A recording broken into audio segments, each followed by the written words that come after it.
Programme éducation en ligne, groupe scolaire Algadi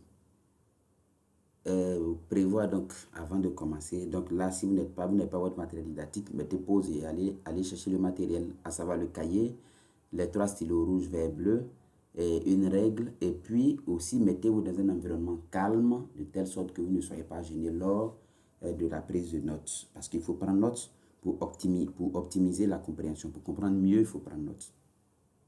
La leçon du jour est donc relative à la dégradation des roches endogènes.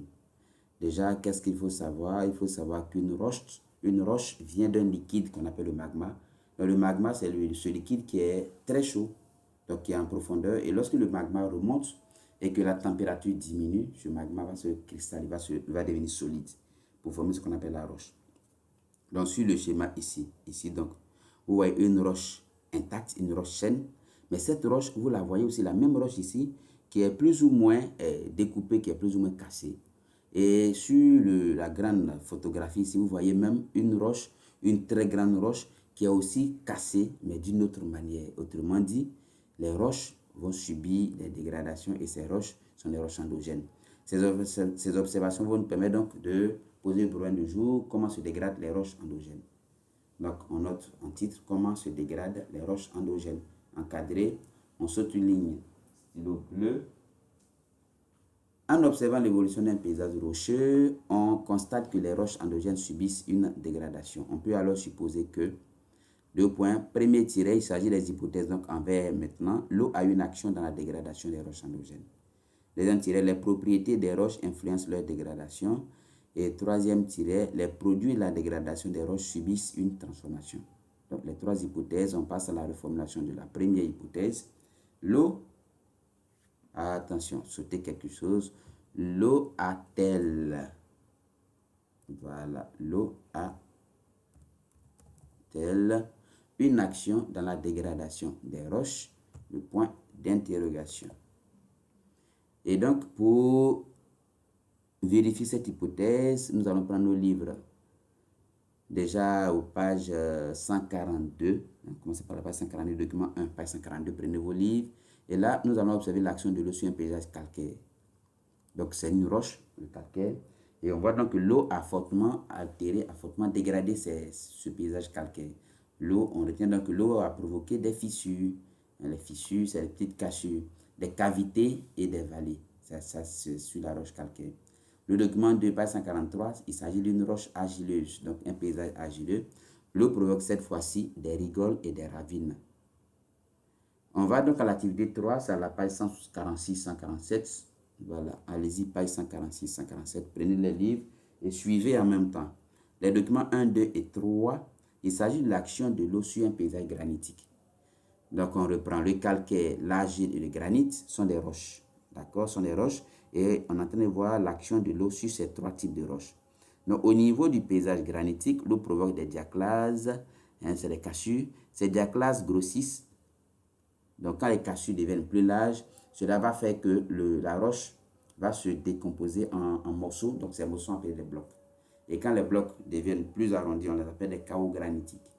Entre les différentes roches, entre les différents blocs, on a une poudre qu'on appelle l'arène granitique. Donc, la roche se casse. La roche se casse. Et une fois que la roche se casse, on a les fissures chez la roche calcaire. Quant à la roche argileuse, nous avons des rigoles et des ravines. Et quant à la roche granitique, nous avons des diaclases. Bien, on va donc noter grand 1.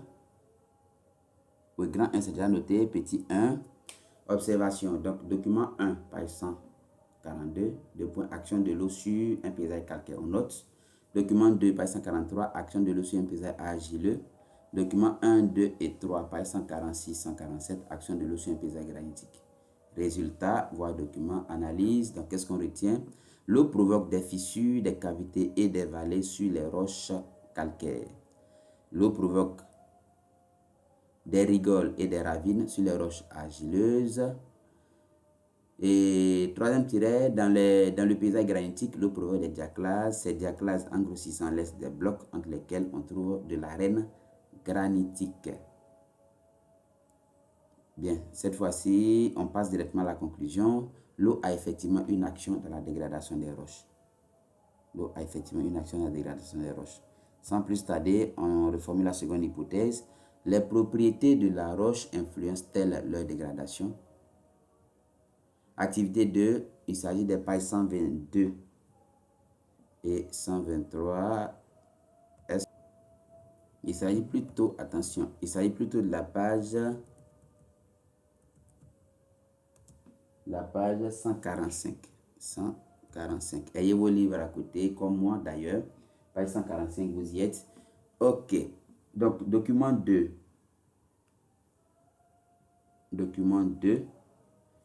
Page 145. Les propriétés de deux roches, le calcaire et la manne grise. Donc, qu'est-ce qu'on retient? La manne grise se casse facilement à la main, ce qui n'est pas le cas du calcaire. Donc, on essaie de casser la manne grise, elle se casse facilement. Et sur le même document, on voit l'action de l'eau, donc on note. L'eau traverse la manne grise et non le calcaire. L'eau traverse la manne grise et non le calcaire.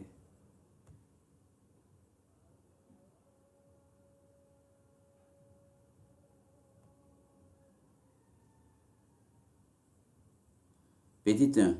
Observation. Document de page 145. Les propriétés de deux roches, le calcaire et la manne. Et la manne grise plutôt. Résultat, voir document. Petit 3. Analyse. La manne grise se casse facilement à la main, ce qui n'est pas le cas du calcaire. Deuxième tiret, l'eau traverse la manne grise et non le calcaire. Interprétation. Le modèle du paysage s'explique par les propriétés des roches qui constituent son sous-sol, car celles-ci résistent plus ou moins à l'action de l'eau. Par exemple, les mannes, roches friables, on peut les casser, donc friables, et perméables, sont facilement érodées et entraînées par les eaux de ruissellement. Alors que les calcaires, roches cohérentes et imperméables résistent mieux et restent en relief. Petit 5 conclusion, les propriétés des roches influencent effectivement leur dégradation.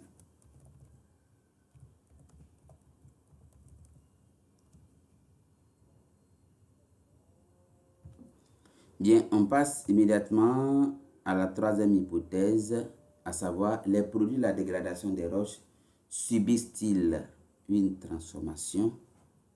Subissent-ils une transformation? Donc, il s'agit des pages, je prends les livres, page 148. On rappelle qu'il faut vraiment suivre avec nous. Et là, nous allons exploiter un certain nombre d'activités, l'activité 4. Et donc, le document 1, page 145, c'est le transport des éléments issus de la dégradation des roches. Donc, quand une roche est sur place, que la roche est dégradée, ces éléments qu'on obtient après dégradation sont transportés.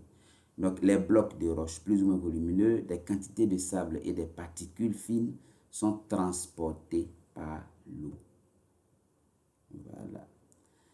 L'activité 1, page 161, là, ce sont les documents 1, 2, 3 et 4. Les facteurs de transport et dépôt. Les éléments sont transportés et déposés selon leur taille et le courant de l'eau. Donc, c'est ce qu'on retient. Plus l'élément est gros, c'est difficile à transporter, donc il faut un bon courant. Plus l'élément est faible, c'est facile à transporter, un faible courant. Activité 2 et 3. Et là, ce sont les documents 1 et 2, page 162, le devenir des roches transportées, des éléments transportés et déposés.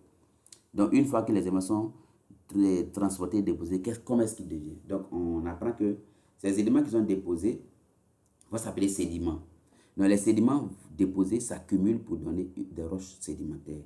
Ok? Donc, une roche endogène dégradée est transportée, déposée quelque part, et une fois c'est déposé, ça va se transformer pour donner des roches sédimentaires.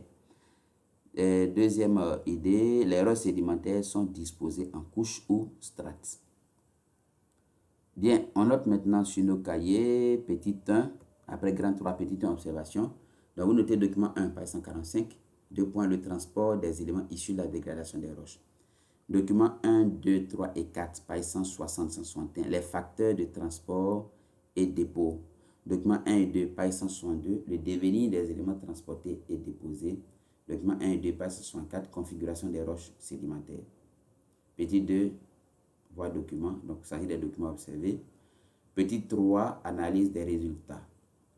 Alors, qu'est-ce qu'on retient à partir des documents qu'on a observés? Premier tiret, des blocs de roches plus ou moins volumineux, des quantités de sable et des particules fines sont transportées par l'eau.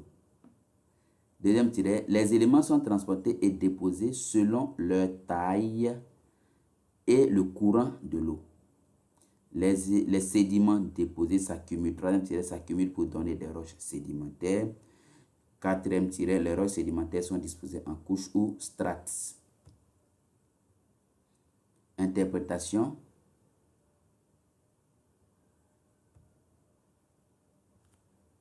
Attention, oui. Interprétation, donc, les particules issues de l'érosion des roches transportées par l'eau finissent par se déposer.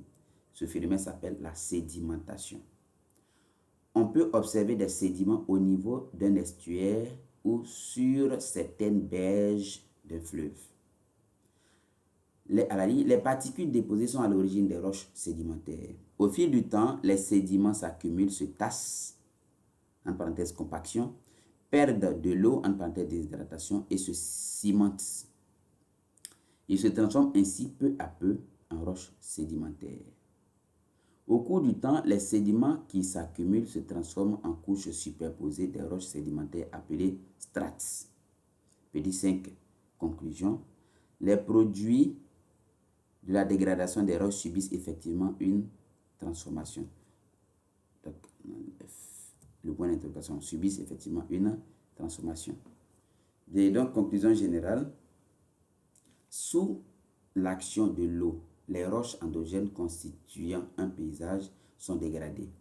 Les produits issus de cette dégradation sont transportés puis déposés, formant ainsi des roches sédimentaires.